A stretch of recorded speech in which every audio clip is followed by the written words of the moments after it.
vapfeka muchanjarero. Ndati vana imi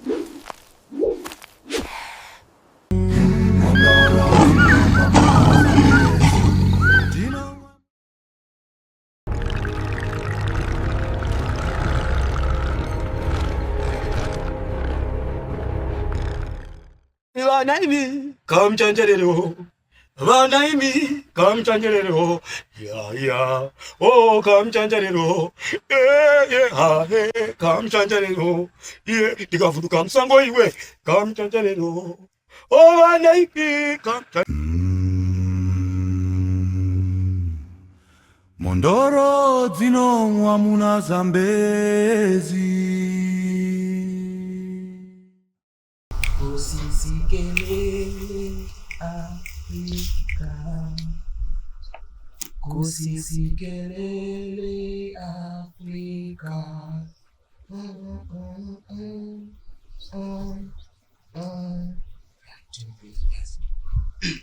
Kusisikele Afrika, kusisikele Afrika.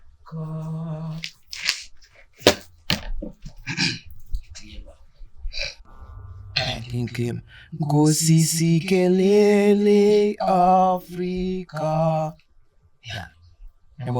Kusisikele Afrika. Kusisikele Afrika.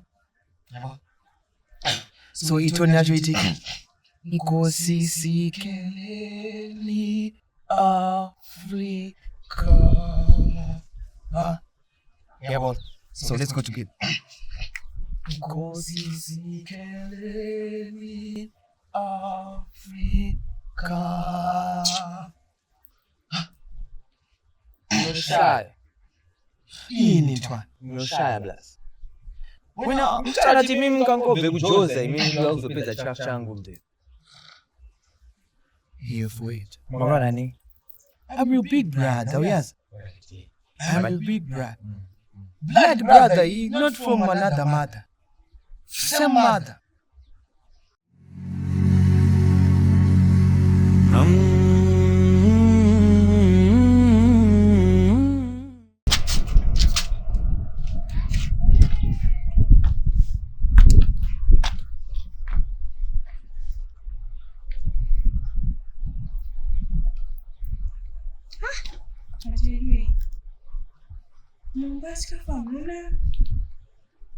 Mais Maxime, c'est quoi tout la faute?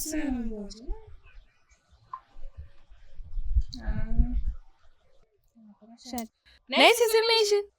Makambo gara mfafe momsi kuzote ntine nzara. Amsi kutozoina tandina kudya. Muna kunyarara munekana zvamurikuita. Ine dauto kudya iwe. Andi amiki wewe chacho. Iwo ugona kutsvaga. Mukuru ndiani? Mshepi ndiani? Ichi. Asiyana papisa plani shamwe ndinenzara shamwari. Ndinotsvaga mabasa ndishande. Isizinishi. Ninondinenzara mainini. Samidati ndirarame nei? Ini ndorarama nei? Ini ndikurarama nei? Asi ni muri fombe zvine basa richi. Nzara ine mukuru kana mudiki. Kana ndiki sanzwe nzara. Tese tune nzara ameni. Ina ndakana plani. Ameni ndichamboona kuti ndoita sei. But andina zvandingazviitiwo. Iwe kuseza neplane kupi kwandoziye sekene kupi kwana asika ndizvozvo pinda mborari ukamwana mvura karare enda kweko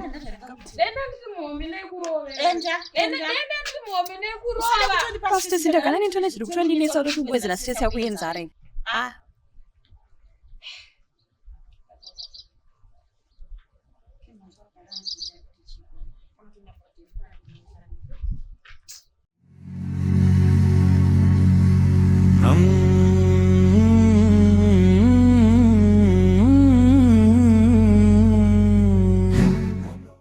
Makani Ni basi.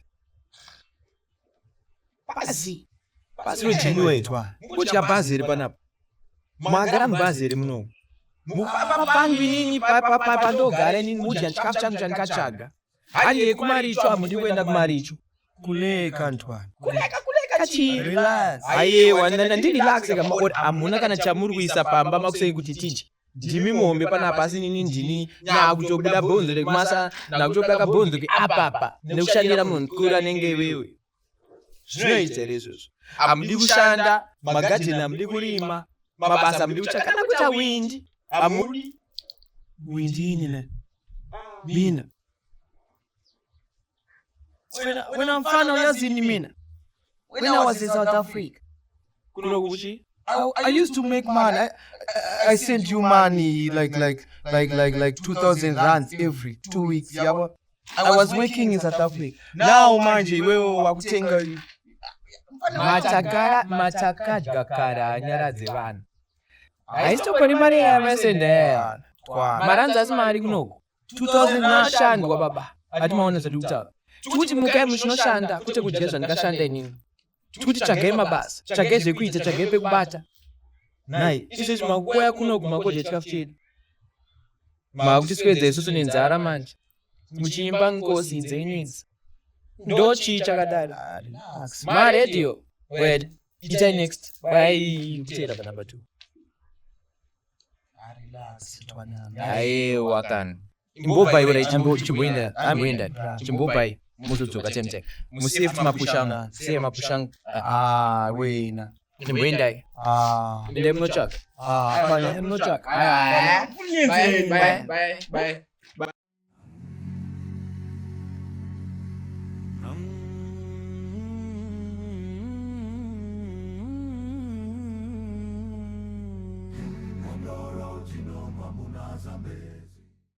Sekuru. Unde. Muno musango rirwere. Ndakainga imi. Tishande pamwe chete. Sandeka sekuru ndiriroka. Fabendeka. Kubandika. Tiri marika. Vanaimi kamuchanjarero. Ndati vanaimi kamu.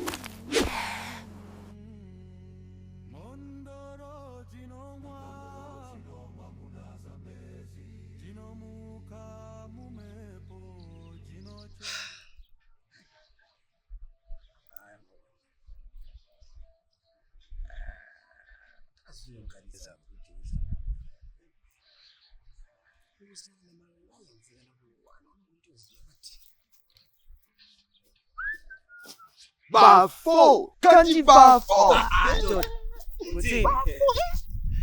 What's up, mba?